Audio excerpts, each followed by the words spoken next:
Ok, bonjour et bienvenue dans cette session qui, on l'espère, vous emmènera vers les 5 étoiles sur le Play Store. Je suis Rémi et je travaille chez Octo Technologies comme développeur Android. Et moi, c'est Alizé, je travaille également chez Octo Technologies et je suis UX UI designer. Durant cette demi-heure de talk, on va vous proposer 10 bonnes pratiques de conception d'interface utilisateur pour améliorer vos applications et les emmener au plus proche des 5 étoiles sur les stores. Ces 10 bonnes pratiques sont extraites d'une veille sur les applications les plus connues et les plus populaires sur les stores. Et en bref, on va vous donner des clés pour proposer une expérience mobile intuitive et attrayante. Donc, avant de parler de ces 10 bonnes pratiques, on va faire un rapide focus sur le contexte qui les a fait émerger. Donc, un mot d'abord sur l'évolution de nos smartphones ces dernières années. Premier point, c'est qu'ils sont devenus de plus en plus grands, notamment depuis 2014 à la sortie de l'iPhone 6. Et aujourd'hui, les smartphones qu'on appelle wide display, ils sont vraiment devenus la norme et on va en trouver pour tous les portefeuilles chez tous les constructeurs. Deuxième point, c'est qu'ils sont devenus de plus en plus puissants également, que ce soit au niveau des processeurs, de la batterie, de l'appareil photo, mais aussi de la connexion. En fait, depuis la 4G, la connectivité en mobilité, elle a presque rattrapé celle des PC, hors cas particulier où vous seriez coincé dans le métro ou dans un parking, par exemple. Enfin, dernier point, c'est qu'ils sont aussi devenus de mieux en mieux équipés au niveau de la sécurité. Et ce, pour répondre à des demandes de sécurité qui sont toujours de plus en plus exigeantes, que ce soit de la part des fournisseurs de services ou des utilisateurs. Donc, pour ce faire, les périphériques mobiles, ils vont s'équiper de technologies d'identification de manière quasi systématique maintenant, avec notamment des capteurs biométriques, donc que ce soit de la reconnaissance faciale, l'empreinte digitale, etc. Du côté de nos utilisateurs, on est aussi devenu de plus en plus exigeant avec notre smartphone. On attend de plus en plus. On communique toujours avec, mais on va aussi consulter notre compte en banque, s'en servir de GPS ou gérer nos agendas avec. Depuis peu, on va aussi faire nos courses avec. On va lui demander de surveiller notre santé. Bientôt, on va lui demander de surveiller notre maison. D'un autre côté, on est aussi beaucoup plus sensibilisé à la gestion de nos données et au risque de piratage. On a la législation et les associations spécialisées qui veillent à faire respecter nos droits et à veiller à ce qu'on ne collecte pas trop nos données. Et pourtant, d'un autre côté, on va vouloir des applications qui nous ressemblent de plus en plus, qui nous proposent un contenu qui est personnalisé et qui propose une expérience multicanale fluide. Chacune des tendances qu'on va vous présenter sera évaluée selon 2 axes principaux. Donc, en premier lieu, on va avoir la maturité utilisateur, qui va être sur 3. Qu'est-ce que ça veut dire la maturité utilisateur? C'est la familiarité de vos utilisateurs avec la dite tendance. Et donc, par extension, est-ce que ce sera rapide pour eux ou non de prendre en main ces bonnes pratiques? On a ensuite la maturité technique sur 3 également. Maturité technique, ça va être le niveau de maîtrise de cette tendance par la communauté technique. Donc, par extension, la rapidité de mise en place de celle-ci et la robustesse des solutions. Que c'est bon. Est-ce que vous êtes prêts, du coup, pour votre voyage vers les 5 étoiles? C'est parti. Alors, première étape d'un parcours utilisateur réussi, c'est une authentification simple. On a tous connu le fait de passer 5 minutes à essayer de rentrer un mot de passe sur un site, de toujours se tromper et de demander la réinitialisation du mot de passe à la fin. Comment est-ce qu'on en arrive là? C'est assez simple. C'est parce qu'aujourd'hui, les mots de passe, ils sont de plus en plus compliqués. On a besoin de majuscules, de caractères spéciaux, de chiffres, et on finit par se mélanger. Et pourtant, même des mots de passe compliqués, ça garantit pas un niveau de sécurité infaillible. On a tous en tête des fuites de données à plusieurs millions de comptes utilisateurs, comme Facebook l'année dernière ou Marriott en début d'année. Et donc, pour répondre à ce besoin, le plus simple, ça reste de ne pas demander son mot de passe du tout à l'utilisateur et de faire confiance à d'autres outils pour ça. On va par exemple avoir les authentifications avec les capteurs biométriques ou encore faire confiance à des services tiers d'authentification comme par exemple l'authentification Google. Et on va avoir de cette manière une authentification qui est plus simple et plus transparente pour l'utilisateur et aussi plus sécurisée dans la mesure où on va avoir plus de difficultés à se faire voler son empreinte digitale que son mot de passe ou alors faire confiance à des services qui investissent beaucoup de temps et d'argent pour leur sécurité. Pour aller encore plus loin, on peut également tout simplement ne pas demander à l'utilisateur de s'authentifier et être ainsi le plus transparent possible. Donc, on vous a mis quelques exemples pour illustrer cette tendance. Sur la gauche, on va voir SoundCloud qui propose de s'inscrire de différentes manières. Donc, soit de manière traditionnelle, vous allez entrer votre email et votre mot de passe, soit avec des services tiers comme Google Authentification ou avec Facebook. Donc, ça va vous permettre de gagner pas mal de temps sur le parcours utilisateur que vous allez proposer. Sur la droite, on a une application bancaire, donc c'est quelque chose qui se retrouve très très souvent sur les applications bancaires. Elles vont vous proposer soit de vous identifier avec un login et un mot de passe, soit avec une identification biométrique. Donc ici, on a le Crédit Agricole qui demande à Rémi son empreinte digitale pour pouvoir se loguer. Pour rebondir sur ce qu'on disait juste avant, pour fluidifier encore plus votre parcours utilisateur, on peut même aller jusqu'à retarder le login au moment où il va devenir vraiment, vraiment nécessaire. Donc ça, c'est quelque chose qu'on va retrouver pas mal dans les applications e-commerce notamment, où on va demander au client de se loguer seulement quand il arrive dans son parcours d'achat, par exemple. Du côté de la maturité utilisateur, c'est une tendance qui ne va pas porter de surprise chez nos utilisateurs.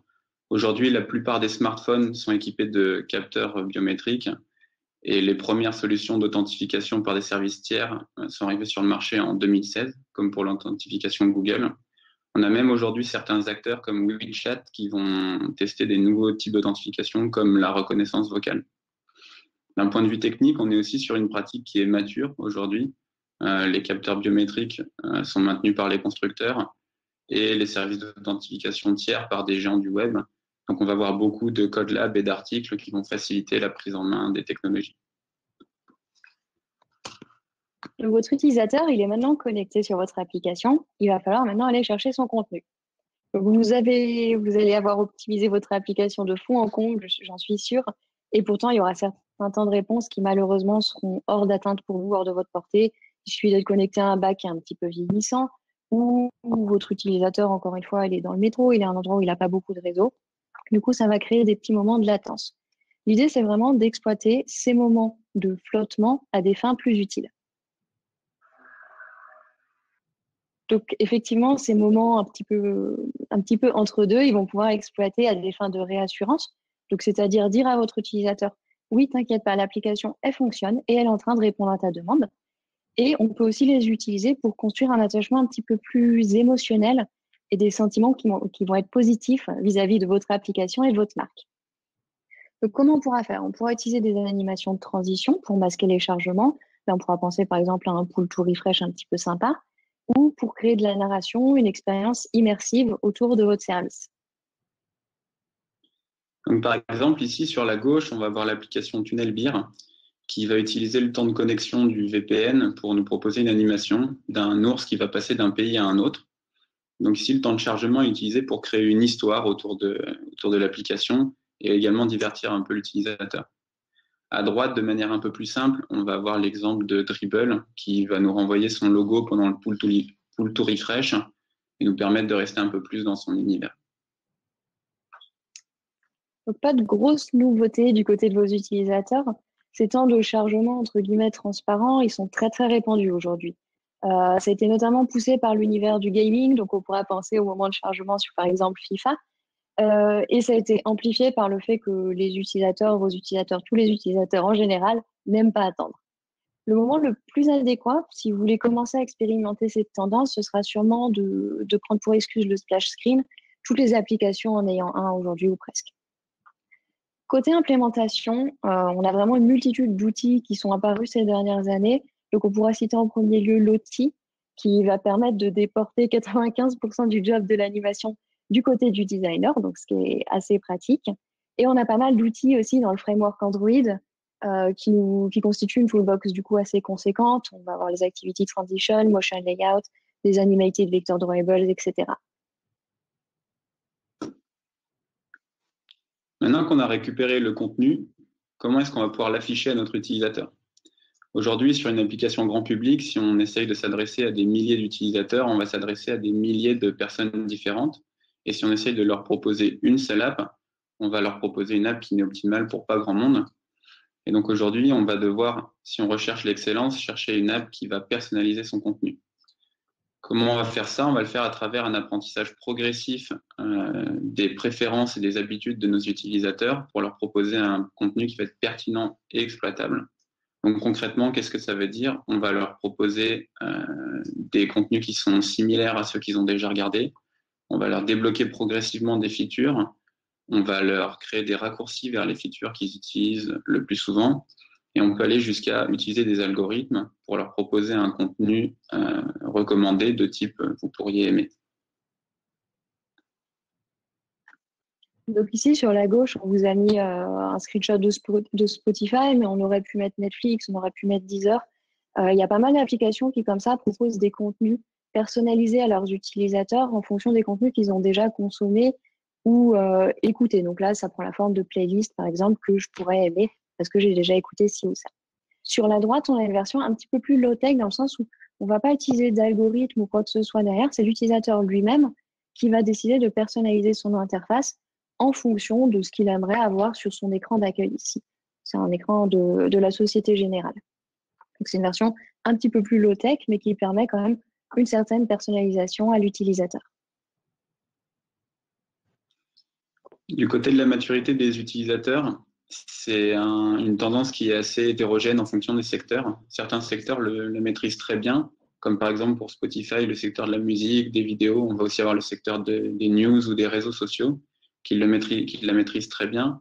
En revanche, dans d'autres secteurs, il reste encore beaucoup à faire, surtout pour rendre accessibles ces fonctionnalités aux utilisateurs. C'est des fonctionnalités qui sont souvent cachées dans des menus de préférence pour activer un dark mode ou activer un widget. Et donc, ça va être des features qui sont souvent réservées à des utilisateurs un peu chevronnés de l'application. D'un point de vue technique, on peut avoir des choses assez simples, comme sur l'exemple de la Société Générale, mais on peut aussi aller jusqu'à des choses compliquées, comme sur l'exemple de Spotify, où on va avoir besoin de réunir autour de la table tout un panel de compétences, comme des data analysts, des data scientists, des DPO, pour s'assurer que le produit va être performant et conforme. Votre utilisateur, il a maintenant pu consulter son contenu. C'est le moment de le faire interagir avec l'interface.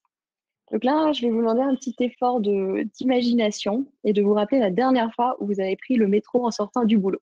Donc c'était il y a un moment, mais on va essayer de s'en rappeler. Donc il était 18h, 18h30. Vous teniez la barre du métro d'une main et de l'autre votre portable. Et là, impossible d'atteindre le bouton menu sur l'application que vous êtes en train d'utiliser parce que votre pouce, il est trop court. Donc, en réalité, avec des téléphones qui sont vraiment de plus en plus grands, il y avait un débat entre une zone d'interaction en haut ou en bas de l'écran. C'est vraiment en phase d'être réglé. En effet, il y a vraiment une impossibilité physique à atteindre le haut de l'écran lors d'une utilisation à une main, ce qui a fait pencher la balance en faveur d'une zone d'interaction pour l'utilisateur dans la partie inférieure de l'écran. Donc ça, la plupart des constructeurs, ils l'ont déjà pris en compte et c'est un mouvement qui fait que s'accélérer d'après ce qu'on a vu. Samsung, ils ont par exemple refondu toute leur interface dans une version de la One UI qui va découper l'écran en deux espaces. On va avoir une zone d'interaction basse qui va servir aux interactions et une zone d'affichage en haut. Donc ici, sur la gauche, on va voir l'exemple d'Amazon qui a choisi de gérer les options de son produit quand on l'achète dans une bottom sheet, quand avant on aurait pu avoir une liste de radio-boutons ou alors une pop-up au milieu de l'écran. Et sur la droite, on va voir la One UI de Samsung avec les 40% en haut de l'écran réservés strictement à de l'affichage et toutes les interactions avec l'utilisateur qui sont décalées dans les 60% du bas de l'écran. Donc même si vos utilisateurs, ils n'en seront pas forcément conscients sur le coup, ils vous diront quand même merci de pouvoir continuer à utiliser votre application dans le métro. Ça, on voit vraiment que les bottom sheets, elles sont de plus en plus répandues. Elles vont remplacer les pop-up, les drop-down, comme on a vu sur l'exemple d'Amazon. Et les constructeurs vont l'intégrer de plus en plus dans leurs réflexions. D'un point de vue technique, il n'y a pas de grosses difficultés non plus. Les quelques composants qui sont apparus pour répondre à cette problématique sont portés en général par Material Design, donc ça va être relativement facile à intégrer. Notre utilisateur ayant maintenant commencé à interagir avec nous, comment lui faire découvrir et lui faire accéder à toutes les fonctionnalités de l'application? Pour ça, on va utiliser un composant que beaucoup d'apps ont aujourd'hui, la liste infinie. Et on va essayer d'y insérer des accès auprès de nos fonctionnalités qui soient ni trop intrusifs, ni trop directifs. Comment ça va se concrétiser? On va avoir une liste principale, comme par exemple une liste de restaurants, dans laquelle on va insérer des accès pour, par exemple, souscrire à un programme d'un partenaire ou compléter son profil. Et du coup, de cette manière, on va pouvoir offrir à l'utilisateur un accès clair à des fonctionnalités qu'il ne connaît pas forcément, tout en le laissant dans un mode d'interaction avec lequel il est familier. Donc, il va être possible d'afficher des contenus qui sont assez variés. Donc, par exemple, à gauche, on a Uber qui, dans ses listes de restaurants, va proposer des offres promotionnelles à ses utilisateurs. Ou à droite, Twitter qui propose de suivre d'autres comptes qui seraient reliés à ceux que je suis déjà au milieu des listes de tweets. Je suis sûre que certains d'entre vous vont penser également à de la publicité entre deux articles. C'est vrai, c'est très, très répandu. C'est notamment répandu sur les apps de contenu type Le Monde ou News et les réseaux sociaux. Donc sur Facebook, Instagram, on voit très régulièrement de la publicité s'insérer entre deux contenus. C'est une pratique qui est assez mature, encore une fois, comme pour la personnalisation dans certains secteurs, dans les applications de contenu, par exemple, ou les réseaux sociaux, ou les news, mais qui va être moins répandue dans d'autres secteurs. Malgré tout, même si on essaye d'ajouter cette pratique à son app, on risque assez peu de perturber nos utilisateurs parce qu'on va rester dans un mode d'interaction qui est très familier, donc le scroll. Il faut toutefois faire attention à bien différencier les différents types d'éléments dans les listes pour pas perturber l'utilisateur. D'un point de vue technique, on va rester sur des outils qu'on a l'habitude d'utiliser, qui vont pas être nouveaux et qui ne devraient pas forcément apporter de difficultés supplémentaires. Donc maintenant, on a un utilisateur qui est en pleine navigation sur votre application. Comment on peut pousser cette navigation encore un niveau au-dessus et créer une expérience de navigation qui sera plus naturelle encore? Avec l'arrivée des mobiles de plus en plus grands et sans contour, donc par exemple le Samsung S9, le OnePlus 6, etc., on va mettre de côté la tradition de la navigation multipage, donc une page l'une après l'autre, et les systèmes de conception dits en grille. Grâce aux interfaces utilisateurs dites sans bord, on va pouvoir faire bénéficier votre utilisateur d'une expérience de navigation ininterrompue sans qu'il ait à jongler en fait entre différents écrans. On va avoir des éléments de navigation structurants de l'interface qui vont se contextualiser pendant l'utilisation pour proposer à votre utilisateur les fonctionnalités adéquates. Donc, ce qui va se passer, en fait, c'est qu'aujourd'hui, on a un parcours qui pourra, par exemple, être en 4 écrans et qui, demain, va passer en un parcours en un seul écran, mais qui aura différents états. Donc, avec les mots, c'est toujours un petit peu abstrait, donc on va vous montrer quelques exemples pour que ce soit un peu plus clair. Donc ici, sur la gauche, on va voir l'exemple de Google Maps qui, de la recherche d'un lieu jusqu'à la notation d'un établissement, en passant par un itinéraire, va nous laisser sur le même écran. Et à droite, on va voir l'exemple de YouTube qui va essayer d'afficher l'écran de lecture d'une vidéo comme un composant qui va prendre plus ou moins de place sur l'écran pour avoir l'impression de rester au même endroit quand on revient sur la liste de vidéos. L'idée ici, c'est de ne pas concevoir en multipage, comme l'aurait été un deck de slides, mais de faire apparaître et disparaître les éléments en fonction du besoin. Donc, vos utilisateurs, ils pourront peut-être de prime abord être assez circonspects concernant ces tendances, mais on voit quand même quelques apps grand public qui commencent à s'y frotter, notamment Maps, YouTube, Calendar, Revolut. Et de ce fait, ça augmente vraiment la popularité de ce type de conception. On a remarqué aussi que les applications à destination d'un public peut-être un petit peu plus jeune vont être friandes de ce type de conception. D'un point de vue technique, ça se complique un petit peu parce qu'il n'y a pas vraiment de standard encore. Et donc, ça va être une combinaison de différentes techniques qui va permettre d'atteindre le résultat recherché. On va avoir de nombreuses manières d'y arriver en combinant constraints, motion layout, les coordinateurs, des bottom sheets, des transitions, des animations. Du coup, c'est un petit peu du bricolage et c'est pas toujours évident et ça peut vite devenir chronophage si on cherche à faire de la qualité et du sur-mesure. Maintenant que notre utilisateur a commencé à naviguer dans l'application, comment est-ce qu'on peut faire pour alléger les écrans tout en maintenant une navigation qui reste naturelle? Aujourd'hui, avec toujours plus de fonctionnalités dans les applications et donc toujours plus de fonctionnalités sur chaque écran, on va avoir des difficultés à associer un bouton à chacune de nos features. Et donc pour ça, l'idée, c'est plutôt que d'associer un bouton, d'associer un geste du doigt. Aujourd'hui, avec les écrans toujours plus grands des smartphones, il devient plus facile de swiper d'un écran à l'autre que de cliquer sur un bouton pour y accéder. Et depuis l'iPhone 10, on voit aussi les boutons historiques des téléphones qui ont tendance à s'effacer au profit de gestures. On a aussi Android qui a sauté le pas avec Android 10.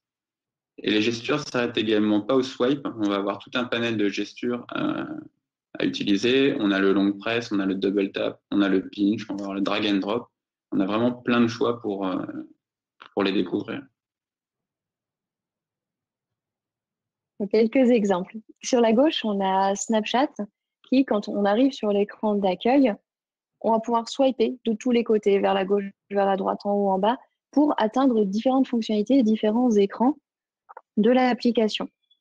Sur la droite, on a WhatsApp aussi qui fait ça très bien. Quand on est dans une discussion sur les messages, on va pouvoir faire des longues presses sur les messages et des swipes sur la gauche ou la droite pour atteindre différentes fonctionnalités.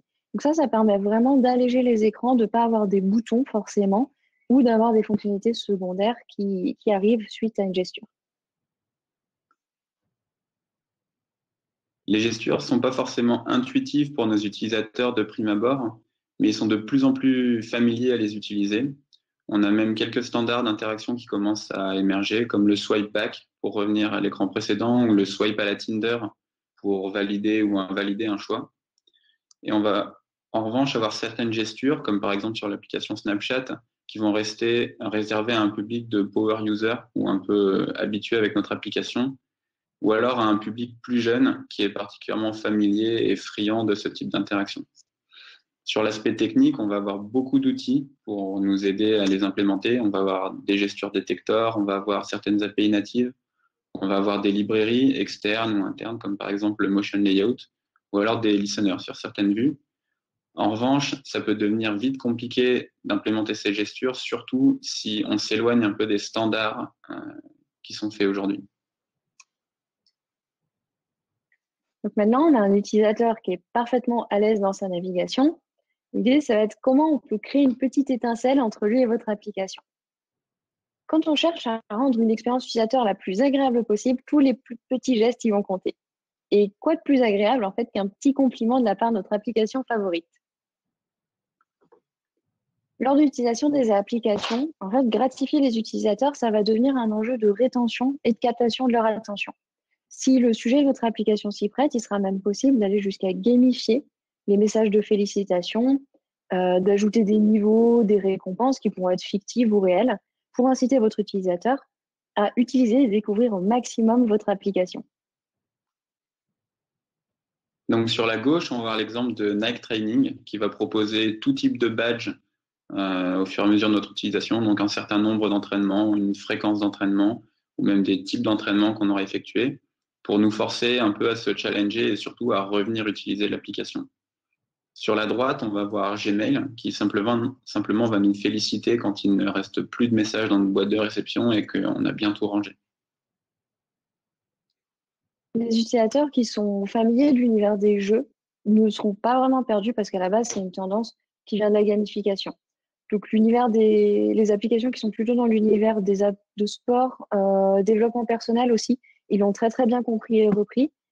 Pourtant, ça reste encore assez peu répandu dans les autres applications, malgré quelques exceptions. Donc, Gmail qu'on a cité avant, on va avoir LinkedIn aussi, etc. Du côté technique, ça va être assez similaire avec la tendance rendre l'attente agréable. C'est-à-dire que comme c'est majoritairement de la UI, on va pouvoir mettre en place les mêmes mécanismes.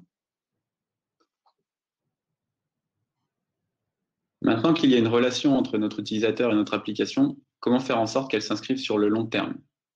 Pour cela, il faut prendre en compte que nos utilisateurs, c'est des personnes humaines qui ont une capacité d'attention aménagée, qui ont une vie privée à respecter et qui ont également un droit à l'erreur. Aujourd'hui, on a certains organismes comme le Center for Human Technology qui vont proposer des principes de conception humanistes qui sont repris par les OS aujourd'hui, qui vont par exemple être capables d'avertir lorsque notre application elle va générer un comportement excessif, donc notification intempestive ou temps passé dans l'application trop important, et qui vont également nous prévenir avant de donner l'accès à certaines fonctionnalités du téléphone, comme le micro ou la géolocalisation.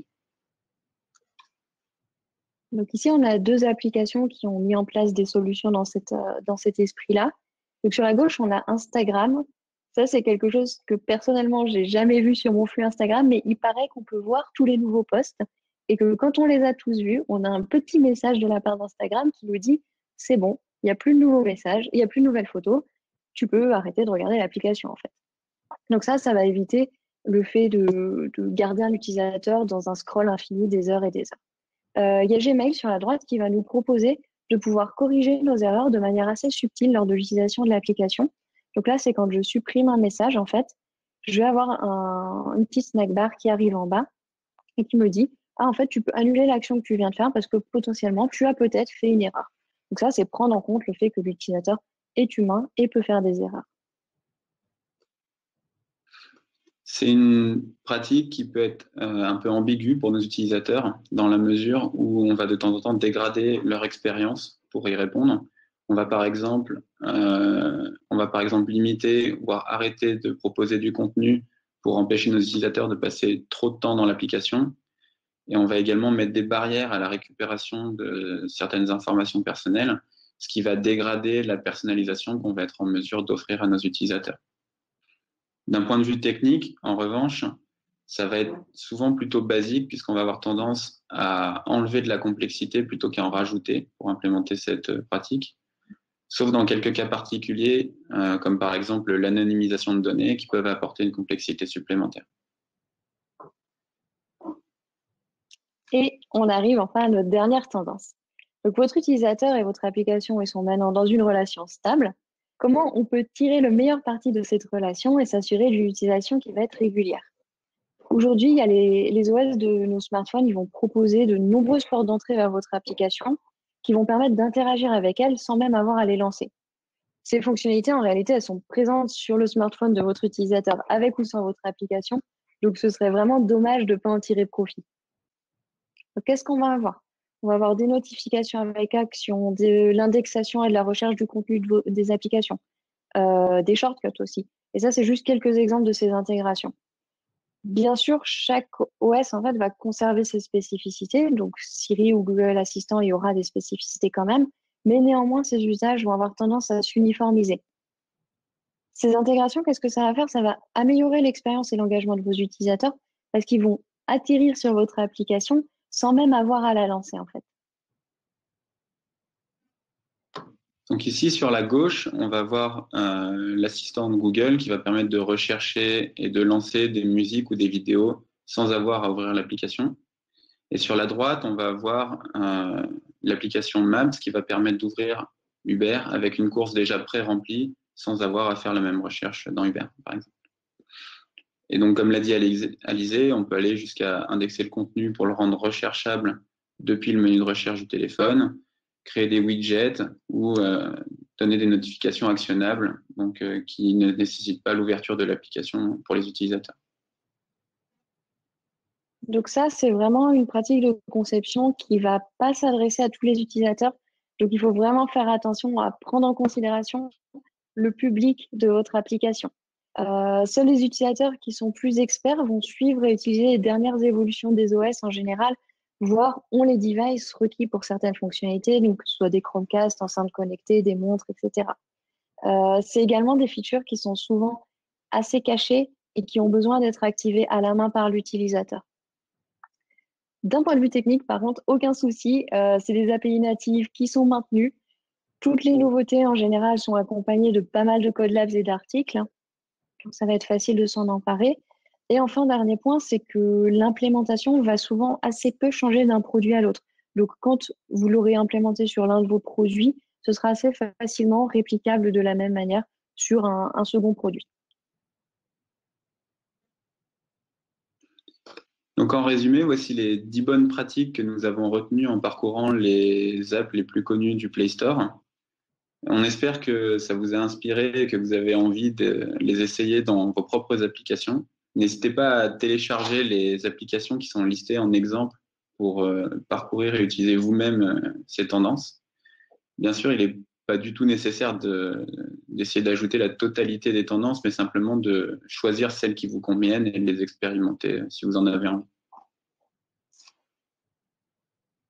On a également, en parallèle de Stoke, développé une application en fait, qui met en scène ces 10 bonnes pratiques de conception et vous allez pouvoir la retrouver sur le Play Store. Donc, on a pris l'excuse d'un petit parcours bancaire parce qu'on a vu qu'il y avait pas mal de lacunes dans le milieu bancaire.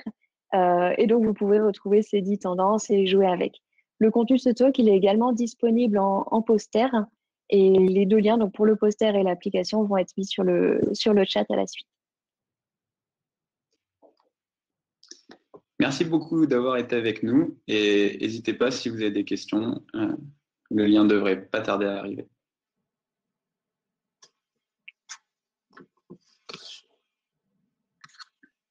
Alors, on voit les questions. Si j'ai une animation de chargement, est-ce une bonne idée d'attendre que l'anime finisse pour passer à l'écran suivant, même si le chargement est déjà fini?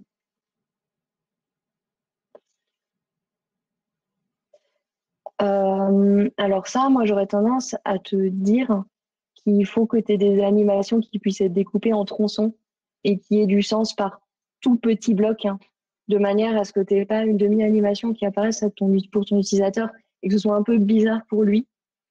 Donc oui, il faut faire attention à ça. Ou sinon, si tu sais que c'est une animation qui va durer assez peu de temps, 1 seconde par exemple, eh ben, tu peux forcer le fait que l'animation va apparaître complètement pour passer à ton écran suivant. Tu as d'autres remarques à ce sujet, Rémi? Non, je pense que c'est très bien ce que tu as dit.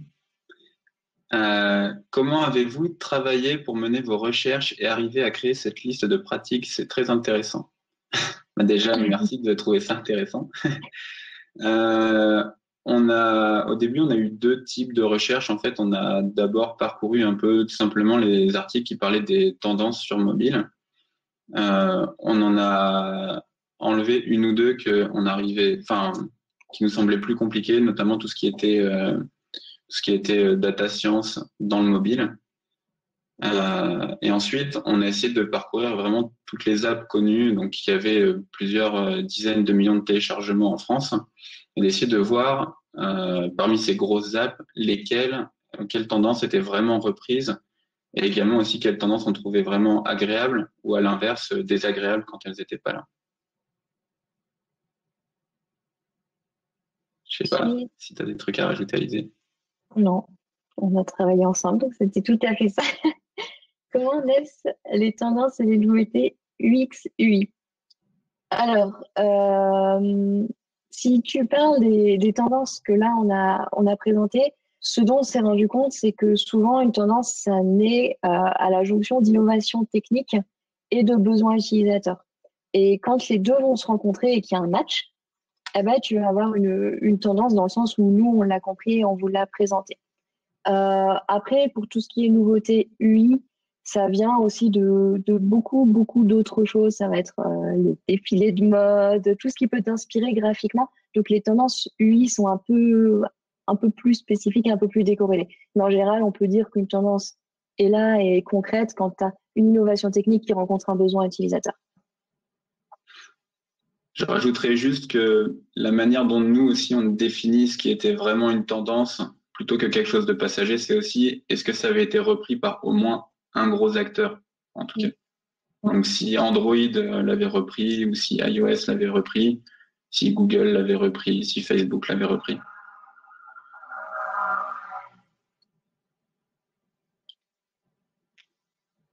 Alors la partie concernant l'accessibilité des boutons, etc., est-ce que c'est vraiment important, sachant que les tels actuels permettent de réduire la taille de l'écran? Je suis pas totalement sûr de comprendre la question, mais en fait, il y a quand même je sais pas si c'est lié, mais il y a beaucoup de bonnes pratiques sur l'accessibilité des boutons. Par exemple, d'avoir une zone cliquable qui est assez grande pour que l'utilisateur puisse le faire même s'il a des gros doigts. Ça reste pour moi important, même si les tels actuels permettent de réduire la taille de l'écran. Si quelqu'un décide de réduire la taille de son écran, c'est qu'a priori, il est habitué à cliquer sur des boutons plus petits. Je dirais que c'est un peu comme la taille de la police. Si quelqu'un décide de mettre la taille de la police de son téléphone en vraiment petit, c'est qu'il a priori pas de problème pour lire un texte qui est petit.